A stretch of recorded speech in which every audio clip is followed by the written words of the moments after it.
8장.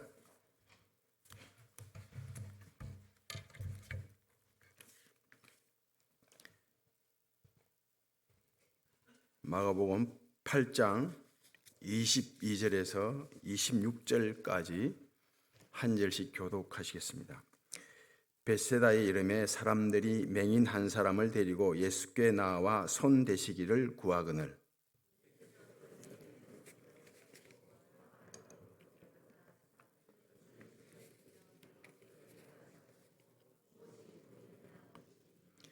쳐다보며 이르되 사람들이 보이나이다. 나무 같은 것들이 걸어가는 것을 보나이다 하거늘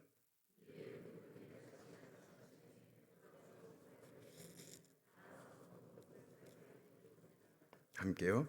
예수께서 그 사람을 집으로 보내시며 이르시되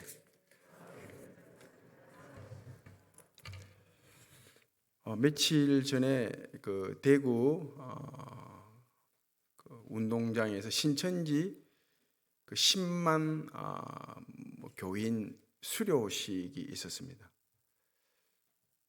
10만 613명인가 3년 만에 신천지에서 수료식을 했는데 3년 전에도 그렇고 이번에도 그렇고 그게 사기 연출입니다.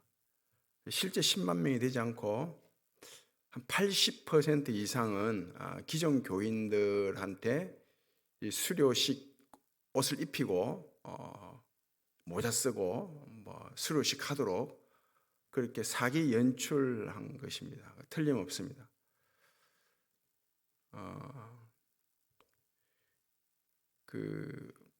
대단하죠. 그 수료식 보면 제가 가서 직접 보진 않고 영상으로 다 봤는데 정말 대단합니다. 어떤 조직, 군대 조직도 따라가지 못할 정도로 질서정연하고 아주 화려하고 너무 그 질서가 잘 잡혀 있고 막 조직적으로 움직이는 게 이게 상상을 초월할 정도입니다. 왜 그런가 하면 그들은 훈련을 그래 받았기 때문입니다. 해병대 훈련보다 더 혹독한 훈련을 받거든요.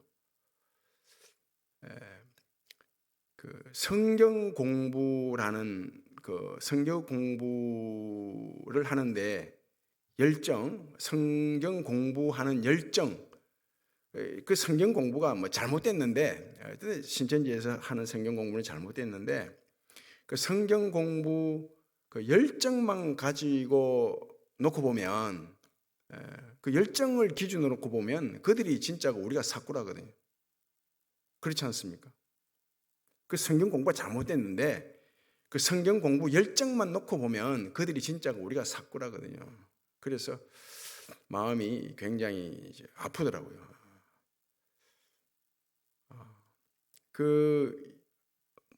그들의 말을 다 믿을 수는 없지만 늘 사기 연출을 하니까 다 믿을 수는 없는데 67명의 목사가 이번에 신천지 수료를 했고 외국에서 한 1000명 이상 되는 목사와 교인들이 와서 함께 수료식 했습니다. 근데 외국 사람들은 잘 모르거든요. 신천지의 이 실체에 대해서. 그래서 외국 사람들이 많이 신천지로 넘어간 것은 사실입니다. 목사들도 마찬가지고. 한 목사가 대표로 간증을 하는데 이런 간증을 해요.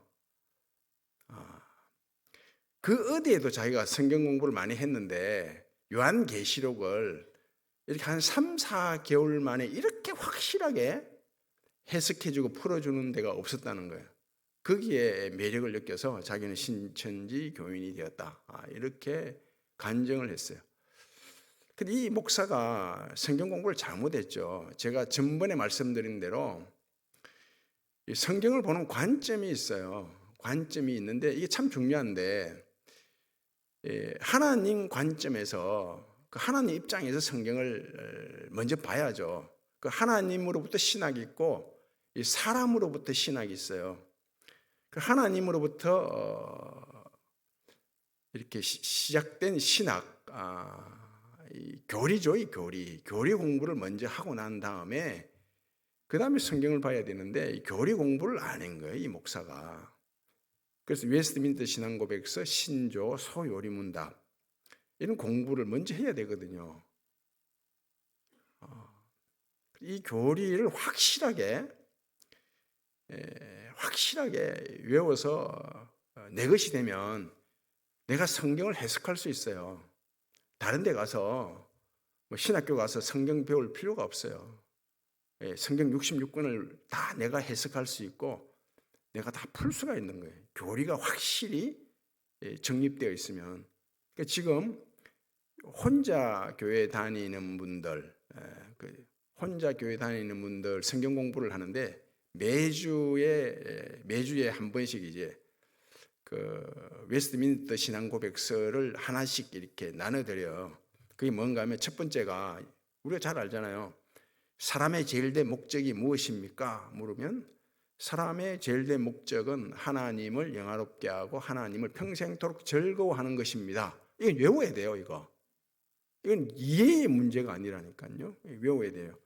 그럼 오늘 나간 그 공부가 그래요. 오늘 나간 게 뭔가 하면 그러면 사람의 제일 된 목적이 하나님을 영화롭게 하고 평생토록 하나님을 즐거워하는 것인데 어떤 방법으로 무엇으로 하나님을 영화롭게 하고 평생토록 하나님을 즐거워할 수 있느냐 하면 기록된 성경 66권이라 성경으로 말씀으로 그래서 그걸 이제 설명해 놓고 다시 질문하고 그럼 혹시 난 교리 공부를 좀 해야 되겠다라고 생각하는 분은 사무실에 신청하면 그걸 보내드릴게요. 매주 한 장씩 나가요. 사무실에 신청하면 보내드리도록 하겠습니다. 이 목사가 신천지 들어가서 수료했던 이 목사가 이런 교리 공부를 안 한 거죠.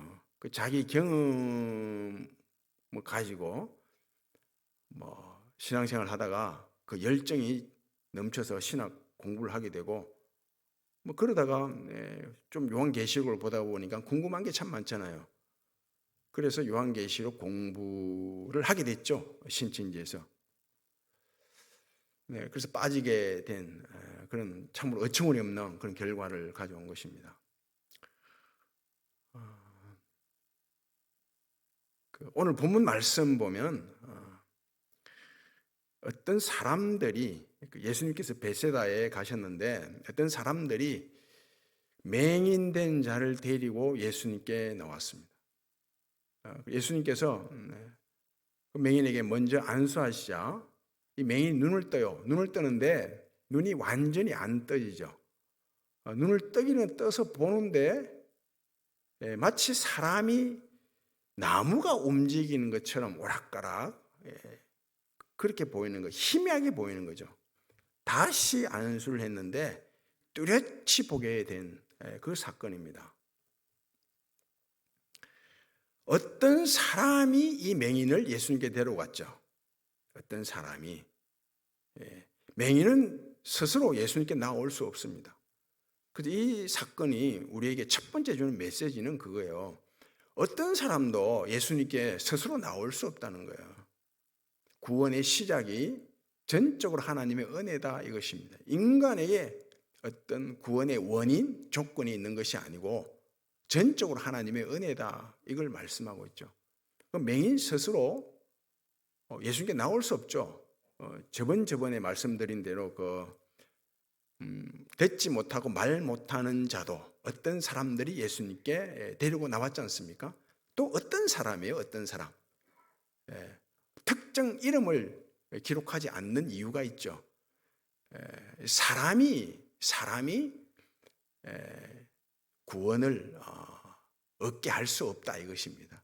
하나님의 은혜라 이거죠. 첫 시작은 100% 하나님의 은혜예요. 이 사건은 마가복음에만 나옵니다. 마가복음에만 나오는데 이 마가가 의도적으로 앞에 사건과 뒤에 사건 속에 이 사건을 집어넣거든요. 그 이유가 있습니다. 의도가 있는 거예요. 마가가. 결국 마가가 의도했던 것은 성령의 감동하심을 따라 마가가 의도한 것입니다. 이 사건 앞에 어떤 사건이 나오는가 하면 이런 사건이 나오죠. 그 표적을 원하는 자들에게는 예수님께서 표적을 보여주지 않고 예수님께서 불쌍히 여긴 자들에게만 표적을 보여주시죠. 그러면서 이 바리새인들이 예수님께 표적을 구했는데 표적을 예수님께서 보여주지 않습니다. 표적을 구하는 바리새인들에게는 표적을 보여주지 않죠. 그러면서 표적을 보여주지 않고 제자들에게 예수님께서 하신 말씀이 이런 말씀이에요. 제자들 향해서 바리새인의 누룩과 헤롯의 누룩을 주의해라 그랬다고요. 여기서 누룩은 예수님께서 말씀하신 이 누룩은 가르침이죠.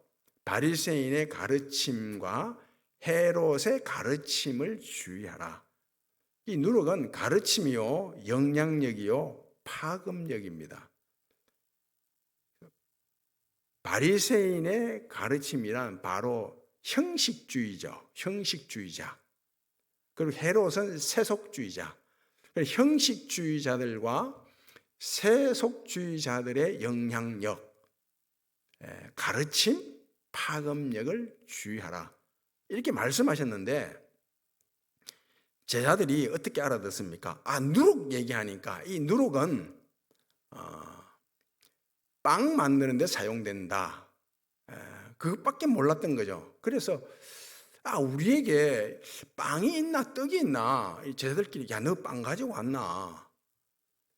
빵 가지고 서로 수근수근 거렸다고요. 그래서 예수님께서 너희에게 떡이 없음을 가지고 왜 수근거리느냐? 그리고 이어서 너희가 이처럼 둔하냐? 어리석으냐? 그러면서 아직도 깨달음이 없느냐? 이렇게 지적한다고요. 그 제자들이 아직 영적 눈이 완전히 열리지 않았던 거죠. 그러니 예수님 말씀을 분명 이 누룩은 바리새인들과 헤롯의 영향력, 가르침, 파급력을 주의하라 이런 뜻인데 제자들은 영적 눈이 완전히 열리지 않다 보니까 이 누룩을 빵과 결부시켜서 이해를 했던 거예요. 그리고 이 사건, 베세다에서 맹인의 눈을 뜨게 하는 두 번 안수에서 눈을 열게 하는 이 사건 다음에 어떤 사건이 나오는가 하면 길을 가다가 이 8장부터는 계속해서 길을 가다가 예수님께서 가르치는 그런 말씀들이 나옵니다. 계속 길에서 일어나는 길에서 길 계속 나옵니다. 그리고 길 다음에는 어떤 단어가 나오는가 하면 따르다 이런 말씀들이 나와요. 그 길을 가다가 예수님께서 제자들에게 묻죠. 야, 사람들이 도대체 나를 누구라 하느냐? 너희들은 나를 누구라고 생각하느냐? 그러자 그리스도이십니다. 이거 정당한 고백이죠. 정확한 고백입니다. 제자들이 이런 고백을 하자, 베드로가 대표로 이런 고백을 하자 예수님께서 이어서 하신 말씀이 내가 이제 예루살렘에 올라가서 장로들에게 고난을 받고 십자가에서 못 박혀 죽게 될 것이라. 그러나 사흘 후에 내가 다시 살아날 것이라. 이렇게 말씀하셨어요. 그러자 베드로를 비롯한 제자들, 베드로가 절대 그런 일은 일어나지 않습니다. 막 대들듯이, 그죠? 대항하듯이 그런 말을 한다고요. 그런 일이 일어나지 않도록 예수님께서 고난받고 죽는 일은 일어나지 않도록 내가 막겠습니다 이거든요. 제자들이 아직 영적 눈이 열리지 않았던 거죠. 고난받은 후에 메시아가 고난받은 후에 영광에 들어간다. 이 말씀들을 제자들이 이해를 못하고 또 알아듣지도 못하고 무슨 뜻인지도 몰랐던 거예요. 이 제자들이 눈은 떴지만 그리스도가 예수가 그리스도다, 메시아다 이 사실은 알았지만 예수 그리스도가 어떤 방식으로 우리를 구원하고 어떤 방법으로 구원을 완성시키는지 이에 대해서는 영적으로 눈이 완전히 감겨져 있었던 거예요. 완전히 열리지 않았던 거예요. 그래서 이 말씀 베세다에서 맹인의 눈을 뜨게 하는 것은 제자들에게 영적 눈이 열려야 된다. 이걸 보여주는 거예요, 지금. 첫 번째 안수를 했는데 눈이 뜨기는 떴는데 완전히 보이지 않죠. 뚜렷이 보이지 않죠. 희미하게 보이는 거예요. 사람이 마치 나무처럼 움직이는 것처럼 보이는 거예요. 다시 안수하자 뚜렷이 보게 되는 거예요. 이 사건을 통해서 제자들의 영적 눈이 완전히 열려지기를 원하는 그런 예수님의 목적, 의도가 있는 것입니다. 신생아가 태어나면 한 이틀 정도, 2일, 3일 정도 있다 눈을 떠요. 처음에는 눈을 감고 있다가 떠요. 뜨면 처음 눈을 떴을 때 시력이 얼마인가 하면 0.01 정도 됩니다. 0.01. 그냥 흐릿하게 구름처럼 이렇게 보이는 거예요. 그래서 한 달에 0.01씩 시력이 좋아집니다.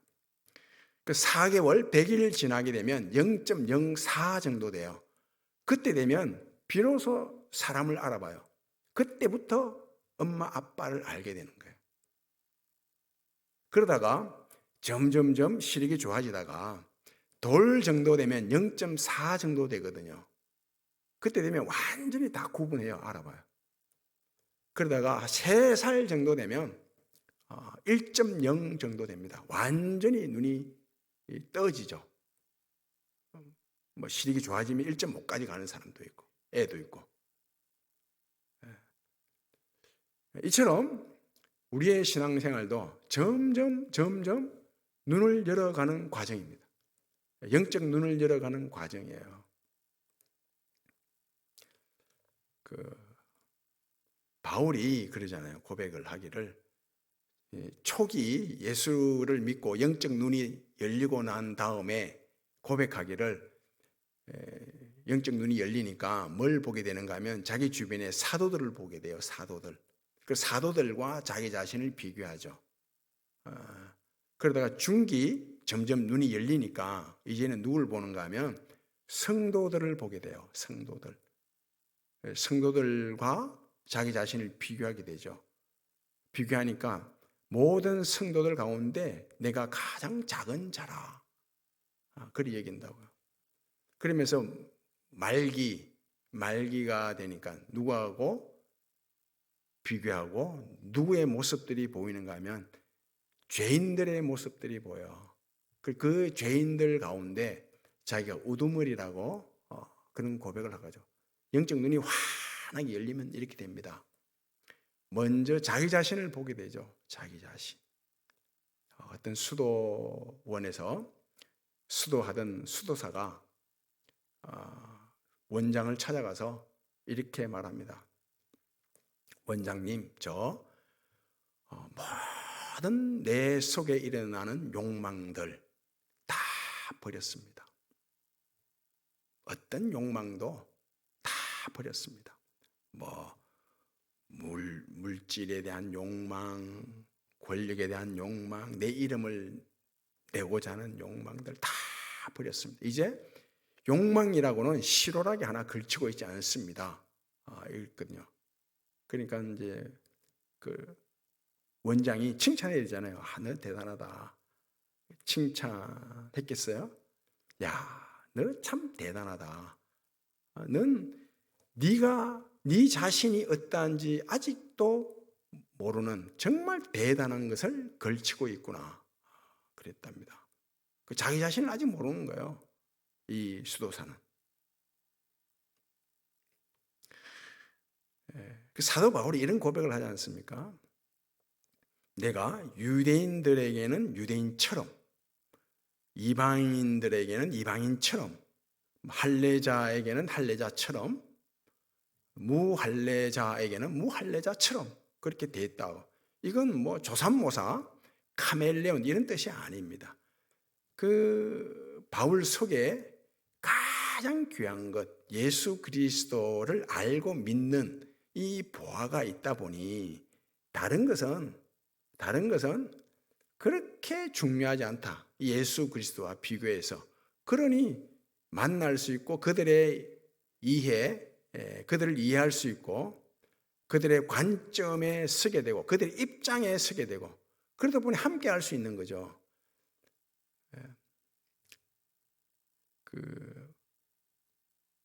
우리가 먼저는 이해를 해야 돼요. 이해. 어떤 사람도 이해할 수 있어야 돼요. 어떤 사람도. 그 이해를 동의한다고 생각하기 때문에 이해를 못하는데, 이해와 동의는 다른 거예요. 그죠? 동의는 못하더라도 그 사람을 이해할 수 있어야 되는 거예요. 그 사람의 처지 입장을. 그래야 그 사람과 함께 할 수 있거든요. 이해한다고 해서 동의하는 건 아니에요. 그 이해하고 그 다음 동의하게 되고 그 다음 공감이 일어난다고요. 그럼 이해는 누구나 할 수 있는 거예요. 누구에 대해서도 할 수 있는 거예요. 시편 73편 말씀, 37편 말씀도 그래요. 37편 말씀 보면 하나님 앞에서 참고 기다리라 하거든요. 뭘 참고 기다리라는가 하면 악인의 형통에 대해서 참고 기다리래요. 그리고 시편 73편 말씀 보면 그 시인이 고백하기를 악인이 너무 잘 되는 걸 보고 자기는 절도할 뻔했다고 하면 그런 내용들이 나오거든요. 이 악인이 얼마나 잘 되는지, 악인은 죽을 때 고통도 없이 죽더래요. 자기가 보니까, 이 시인이 보니까. 그리고 마음의 소원보다 더 많은 재물을 얻더라는 거예요. 야, 악인이 어떻게 그렇게 잘 될 수가 있는 거예요. 그래서 졸도할 지경이 되었다고 하는데, 결국은 알아요. 이 시인이 뭘 아는가 하면 이걸 압니다. 세상의 행운을 믿어라. 세상의 행운을 믿어라. 만약 세상의 행운이 있는데 세상의 행운을 믿지 않으면 내가 미워하는 자의 형통과 출세, 성공과 출세, 즉 악인의 성공과 출세를 설명할 길이 없다는 거예요. 그 세상의 행운 믿으셔야 됩니다. 세상의 행운. 세상의 행운을 믿어야 악인들이 잘 되고 형통하고 성공하는 것 이해할 수 있거든요. 그 세상의 행운을 믿지 않으면 악인들이 형통하고 잘 되고 출세하는 거 이해할 수가 없어요. 설명할 길이 없어요. 그 세상 행운 믿어야 된다는 거예요. 그 시인이 37편 다윗을 썼는데 다윗이 안 거예요. 맞다. 세상에 행운이 있다. 이 세상의 행운으로 악인들이 잘 되고 형통하고 성공하고 그들의 마음의 소원보다 더 많은 재물을 가지고 그들이 죽을 때 고통 없이 잘 죽더라. 이거 안 거예요.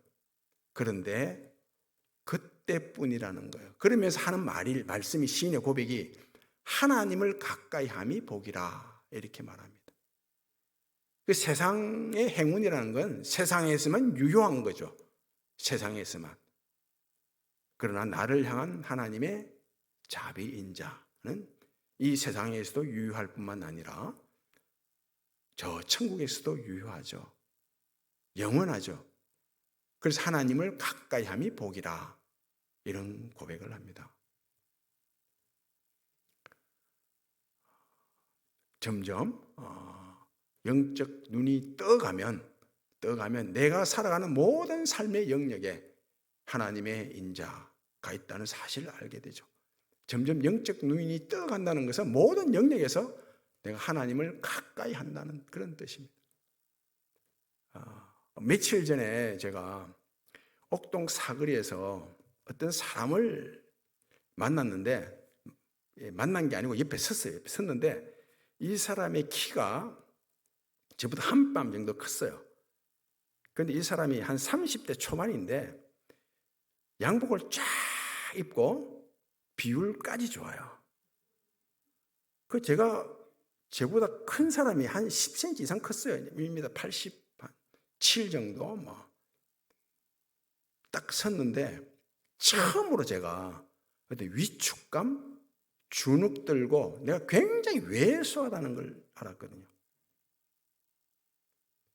그때 제가 알았습니다.